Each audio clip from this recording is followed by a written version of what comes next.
우리 다 같이 신앙 고백하겠습니다.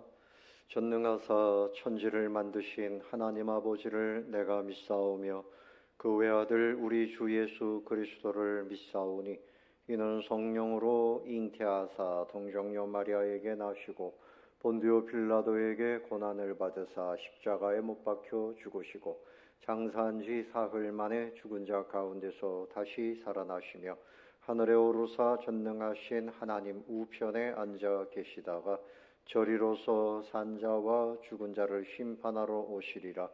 성령을 믿사오며 거룩한 공회와 성도가 서로 교통하는 것과 죄를 사하여 주시는 것과 몸이 다시 사는 것과 영원히 사는 것을 믿사옵나이다.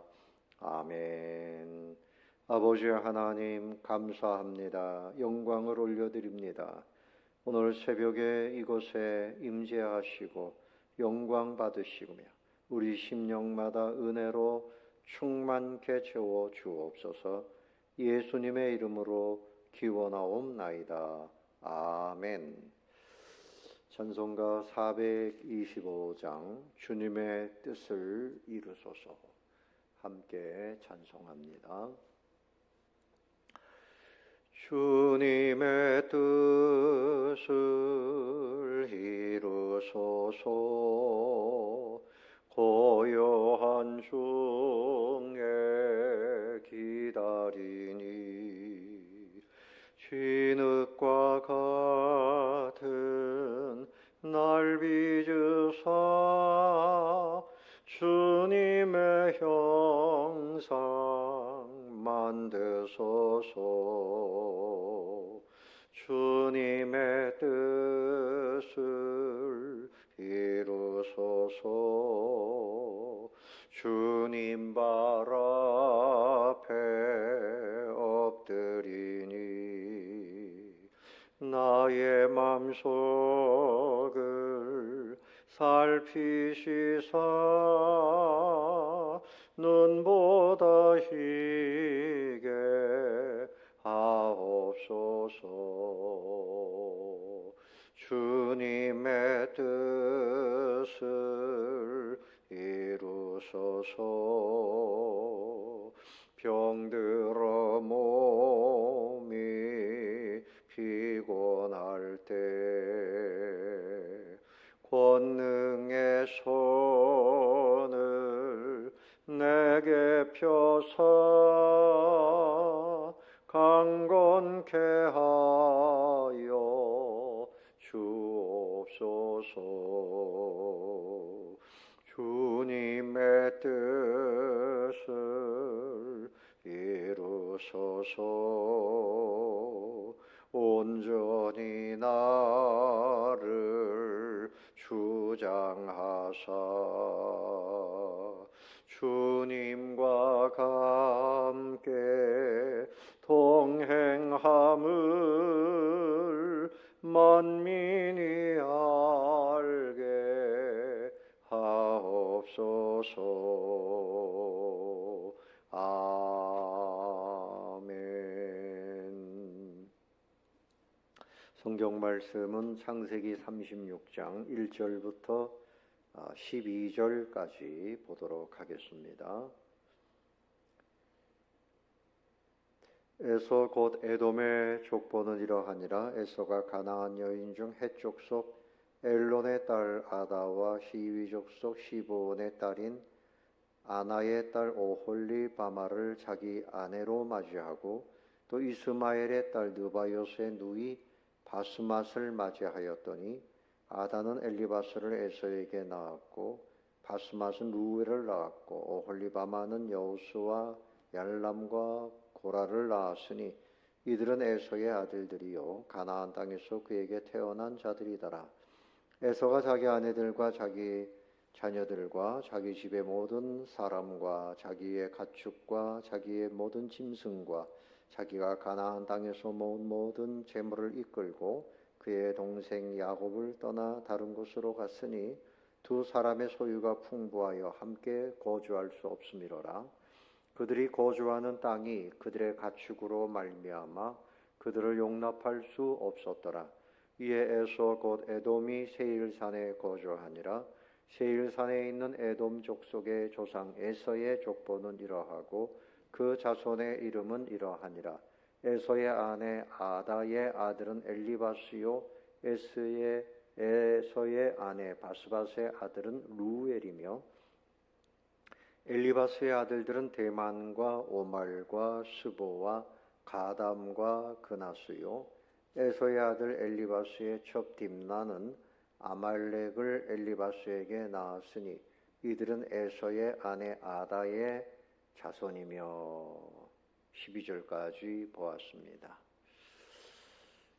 자, 에서는 이삭의 첫 번째 아들이지만 그는 자기 뜻대로 산 사람이에요. 하나님의 말씀 따라서 가나안에서 그 이방 여인들과 결혼하면 안 되는데 이 에서는 가나안 여인들 그리고 이스마엘의 딸 이런 사람들 아내로 맞이했습니다. 그래서 그도 많은 자녀들을 낳았어요. 그러니까 세상적으로 보면 번창한 거죠. 또 가축도 굉장히 많았습니다. 자, 그래서 이제 문제가 생긴 것이 뭔가 하면 야곱과 함께 머물러 있을 수가 없었어요. 소유가 너무나 풍부해서 그래서 다른 곳으로 떠나갔습니다. 그래서 8절에 보니까 이에 에서 곧 에돔이 세일산에 거주하니라.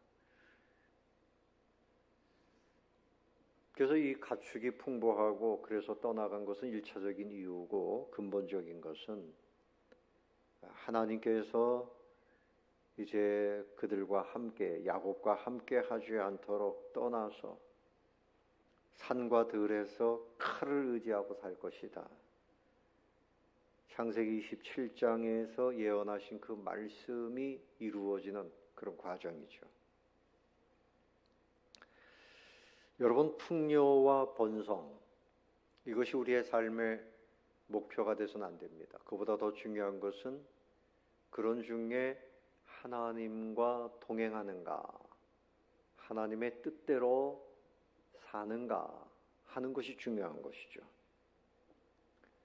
근데 에서는 하나님 없이 자기 자신, 자기 중심적인 삶을 살면서 하나님과 멀리 점점 떨어져 나갔어요. 그의 후손들 이름을 쭉 기록하고 있는데 그야말로 그는 에돔 족속의 조상이 되고 또 12절에 보면 아말렉이 나옵니다. 그의 자손 중에 아말렉 족속이 나와요. 이 아말렉은 누굽니까? 이스라엘과 대립해요. 출애굽해가지고 이제 광야길을 가려고 할 때 그들의 가는 길을 열어주지 않고 전쟁을 벌였던 사람들이 이 아말렉 족속입니다. 그러니까 모세가 산 꼭대기에 올라가서 손을 높이 들고 여호수아 장군은 전쟁을 하는데 이 모세가 손을 높이 들고 있으면 이스라엘이 이기고 그 손이 내려가면 아말렉이 밀고 들어오고 이런 전쟁을 했던 당사자들이 바로 이 아말렉 족속입니다. 또 그런가 하면 에스더서를 보면 그 페르시아 파사에 흩어져 있는 그 모든 히브리 족속들, 이 유대인들을 한날 다 학살하려고 했던 아주 악한 한 사람이 있죠. 하만이라고 하는 사람이죠. 이 하만이라고 하는 사람이 그 모든 하나님의 백성들을 한날 학살하려고 했는데 그 하만이 어느 족속인가 하면 바로 이 아말렉 족속입니다. 그러니까 하나님으로부터 멀리 떨어져 있더니 오히려 하나님의 백성들을 대적하는 좀 이런 족속이 되고 말았습니다. 사랑하는 성도 여러분, 우리가 이 땅에서 풍요와 번성, 하나님께서 땅에서 생육하고 번성하라 말씀하셨으니까 분명 하나님의 뜻이지만 우리 인간적인 생각이 그 가운데 있어서 인간적으로 족속을 이루고 민족을 이루고 그리고 악한 길을 가면 그것은 실패하는 거죠. 풍요와 번성을 누리되 겸손하게 하나님의 뜻을 묻고 하나님의 인도하심을 따라갈 때 거기에 진정한 행복이 있고 하나님께 영광이 되는 것입니다. 여러분, 에서의 길을 갈 것이냐 야곱의 길을 갈 것이냐? 우리는 야곱의 편에 서야 됩니다. 하나님의 말씀, 하나님을 왕으로 모시고 겸손하게 순종하면서 그래서 진정한 복을 누리시는 그런 가문 공동체를 이루게 되시기를 예수님의 이름으로 축원합니다. 골방기도 93쪽입니다. 함께 읽습니다. 날마다 겸손히 주님 앞에 나아가 순종함으로 주님의 영광을 나타내는 삶을 살게 하소서. 내 뜻, 이거보다 중요한 건 하나님의 뜻입니다. 하나님의 뜻을 항상 묻고 하나님께 순종하는 겸손한 그런 가문을 이루게 하소서. 그렇게 기도합시다. 다 같이 기도하겠습니다. 은혜로우신 아버지 하나님, 에서가 풍요와 번성을 누렸지만 그는 하나님의 백성들을 대적하는 자가 되어지고 칼을 의지해서 살았습니다. 특별히 하나님이 저주하시는 에돔 족속이 되어지고 아말렉이 되어졌습니다. 아버지 하나님, 우리가 풍요와 번성을 주님 늘 추구하지만 무엇보다도 하나님의 뜻을 찾고 아버지 하나님의 인도하심 속에서 하나님께 영광이 되어지고 진정한 복을 누리는 그런 복된 가정, 교회, 민족이 되게 하여 주시옵소서. 오늘 하루도 주님을 의지하며 주님을 상고하며 주와 함께 승리하는 날이 되게 하여 주시옵소서. 감사를 드리오며 예수님의 이름으로 기도드리옵나이다. 아멘. 하늘에 계신 우리 아버지여, 이름이 거룩히 여김을 받으시오며 나라의 임하옵시며 뜻이 하늘에서 이룬 것 같이 땅에서도 이루어지이다. 오늘날 우리에게 일용할 양식을 주옵시고 우리가 우리에게 죄 지은 자를 사하여 준 것 같이 우리 죄를 사하여 주옵시고 우리를 시험에 들게 하지 마옵시고 다만 악에서 구하옵소서. 대개 나라와 권세와 영광이 아버지께 영원히 있사옵나이다. 아멘. 네, 감사합니다. 이상으로 기도회를 마치겠습니다.